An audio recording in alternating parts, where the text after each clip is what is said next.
Just വീണ വലിയ കാര്യമൊന്നല്ല. പക്ഷെ നീ ഒക്കെ മാറിപ്പോയല്ലോ. നിന്റെ കയ്യിലെന്താണ്? ബൈബിളോ?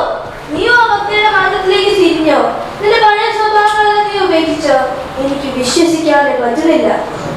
യേശുവിനുള്ളതിൽ വന്ന നാളിൽ എന്തു മാറ്റം വന്നു എന്നിൽ. അന്ന് ഞാനുള്ളതിൽ ഏറ്റതാലേ എന്തു ബോധം വന്നു എന്നിൽ. ഓ, അപ്പൊ അതാ കാര്യം. എല്ലാവരും യേശുവിന്റെ പിന്നാലെ പോകാൻ എന്താണ് യേശുവിന് ഇത്രയും പ്രത്യേകത? എല്ലാ കാലത്തും ആശ്രയം വെച്ചിടുവാൻ വല്ല സങ്കേതമേശുവത്രേ. പെറ്റ തള്ളപ്പൻ കുഞ്ഞിനെ മറന്നിടിലും കണ്ണിൽ മറ്റും ഭവിക്കാത്തവൻ. ജീവിത ചെലവുകൾ വർദ്ധിച്ചു വരുന്ന ഈ കാലത്ത് നിങ്ങൾ ഈ യേശുവിന്റെ സുവിശേഷം കൊണ്ട് നടന്നാൽ നിന്റെ ജീവിത ചെലവുകളൊക്കെ എങ്ങനെ നടക്കും? വിളിച്ച ദൈവം വിശ്വസ്തനല്ലോ.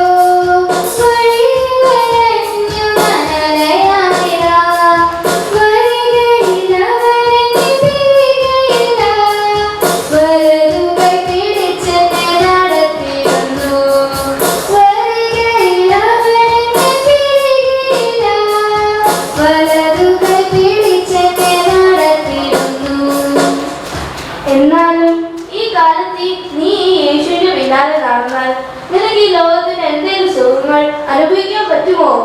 ഈ ലോകം നൽകുകില്ല സന്തോഷം സമാധാനം. ഈ ലോകം നൽകുകില്ല സന്തോഷം സമാധാനം. ഈ കാണുന്നതെല്ലാം മായ.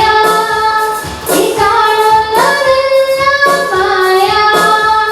ഈ കാണുന്നതെല്ലാം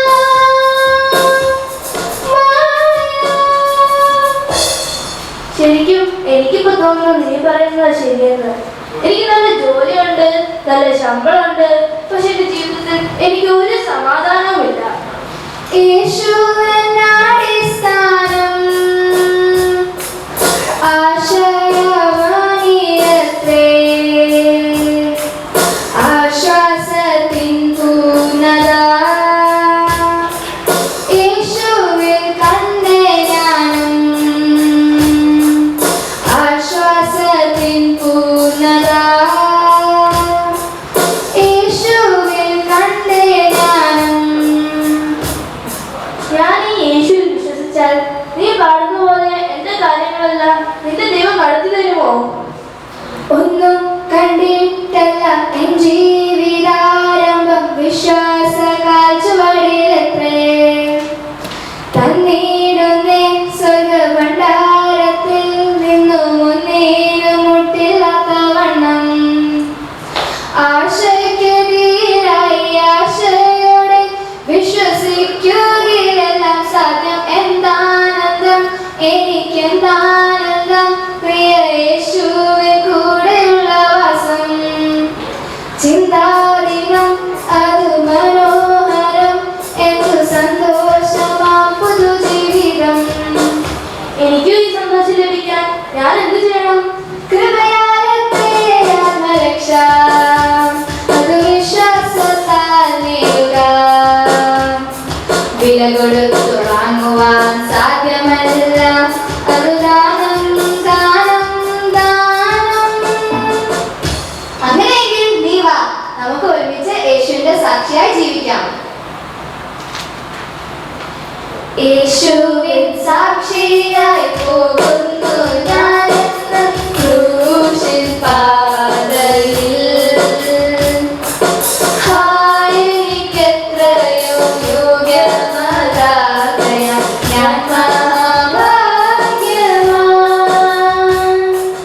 ഹായ് എനിക്കെത്രയോ യോഗ്യമതാകയാൽ ഞാൻ മഹാഭാഗ്യവാൻ. ബൈബിളിൽ പറയുന്നു, റോമർ 10:9, യേശുവിനെ കർത്താവെന്ന് വായ് കൊണ്ട് ഏറ്റു പറയുകയും ദൈവം അവനെ മരിച്ചവരിൽ നിന്ന് ഉയർത്തെഴുന്നേൽപ്പിക്കുകയും ചെയ്തെന്ന് പൂർണ്ണ ഹൃദയം കൊണ്ട് വിശ്വസിക്കുകയും ചെയ്താൽ നിങ്ങൾ രക്ഷിക്കപ്പെടും. ഈ യേശുവിനെ രക്ഷിതാവും കർത്താവുമായി സ്വീകരിക്കുവാൻ ദൈവം എല്ലാവരെയും സഹായിക്കുമാറാകട്ടെ. Thank you.